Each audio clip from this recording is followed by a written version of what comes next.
વર્ણિવેશ રમણીય દર્શનમ મંદહાસરુચિરાનનંબુજમ પૂજિતમ સુરનરોત્તમેર્મુદા ધર્મનંદનમહમે ચિંતય. બોલો હરિકૃષ્ણ મહારાજની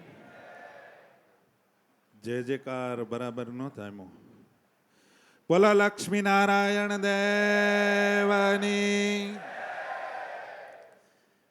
પરમ કૃપાળુ પરમાત્મા આપણા સર્વ કોઈના ઈષ્ટદેવ ભગવાન હરિકૃષ્ણ મહારાજ એવં આપણા બધાના ગુરુ એવા પરમ પૂજ્ય ધર્મ ધુરંધર સનાતન 1008 વિદ્યમાન આચાર્ય મહારાજ શ્રી અજેન્દ્ર પ્રસાદજી મહારાજ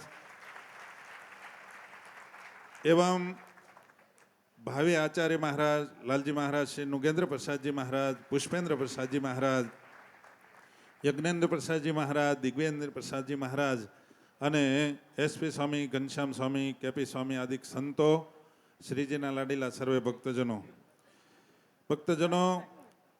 આજે પ્રવચન કરવાનો સમય નથી. આજે તો કેવળ ગુરુના ઋણમાંથી મુક્ત થવા માટે ગુરુની પાસે આશીર્વાદ લેવાનો આપણો અધિકાર છે અને ગુરુની પાસે આજ માગણી કરવાની છે કે મહારાજ આજ તમે ઠાકોરજીને એવી અમારા વતી પ્રાર્થના કરજો કે આ જગતની માયા, આ જગતનો કોઈ લોચો અમને સ્પર્શે નહીં અને અમે કાયમને માટે સ્વામિનારાયણ ભગવાનના થઈને રહીએ અને અમારો છેલ્લો શ્વાસ છૂટે ત્યારે અમને સ્વામિનારાયણ ભગવાન તેડવા આવે. બસ એવી અમે તમારી પાસે માગણી કરીએ છીએ કે ઠાકોરજીને તમે એવી પ્રાર્થના કરજો અમારા વતી. કારણ કે જો કે માગણી આપણે હરિકૃષ્ણ મહારાજ પાસે માગણી કરવી એના કરતાંય પરમ પૂજ્ય આચાર્ય મહારાજ છે ને એ જ ભગવાનનું સ્વરૂપ છે, એની પાસે જ માગણી કરીએ આપણે.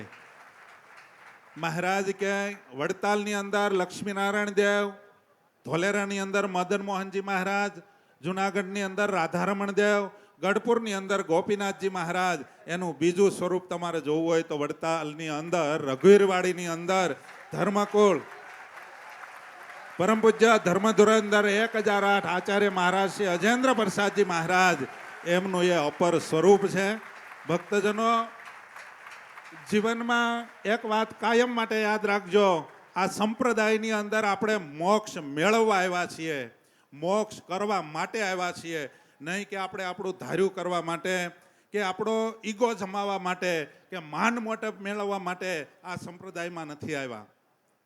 સ્વામિનારાયણ ભગવાને આ સંપ્રદાયની સ્થાપના એટલા માટે કરી છે કે જેટલા સ્વામિનારાયણ ભગવાન કે મારા આશરે આવે, મારો થાય, એને ભવાટવીની બંધનમાંથી મુક્ત કરી અક્ષરધામનો મુક્ત બનાવવો છે. આ પણ લઈને સ્વામિનારાયણ ભગવાન આવ્યા છે. ભક્તજનો, શાસ્ત્રની અંદર ગુરુનો મહિમા અઢળક છે. આજ ભગવાનના ગુણગાન ગાઈએ. શાસ્ત્રમાં તો એવું લખ્યું છે, હરેક જગ્યાએ હરેક મંદિરની અંદર ભગવાનના ગુણાનુવાદ ગવાતા ગવાતા જોડે જો ગુરુના ગુણાનુવાદ ન ગવાય તો ત્યાંથી ઠાકોરજી નારાજ થાય છે. ભક્તજનો, ગુરુનો મહિમા એટલે આપણા માટે હકીકતમાં ભગવાન કૃષ્ણ ભગવાન ભાગવતની અંદર એવું લખે છે કે આ જગતના જીવાત્માને કલયુગી વાતાવરણ સ્પર્શ ન કરે, કોઈ અધઃપતનને માર્ગે ચડાવી ન દે. એટલા માટે સ્વામિનારાયણ ભગવાન કહે કે આ ધરતી ઉપર ભગવાન કૃષ્ણ પણ ભાગવતમાં બોલ્યા છે કે આ ધરતી ઉપર આચાર્યના રૂપમાં હું તમારું રક્ષણ કરવા માટે વિચરણ કરું છું. માટે ભક્તજનો, પુરુષોત્તમ પ્રકાશ, ધર્માખ્યાન આદિ ગ્રંથોની અંદર જે ગુરુનો મહિમા બતાવ્યો છે એને આપણે જીવનમાં ઉતારીએ, ગુરુ કહે એમ કરીએ. ગુરુને આપણે કોઈ દિવસ એવું ન કરીએ કે ગુરુને આપણે આગળ લાચાર થવું પડે. સદગુરુ ગુણાતીતાનંદ સ્વામી એમ કહેતા કે જે કોઈ આચાર્યને ઓશિયાળા કરે છે એનું અંતઃકરણ તો ભૂંડું બની જશે અને એના અંતરમાં કોઈ દી સારો ઘાટ નહીં થાય. આ ગુણાતીતાનંદ સ્વામીના શબ્દો છે.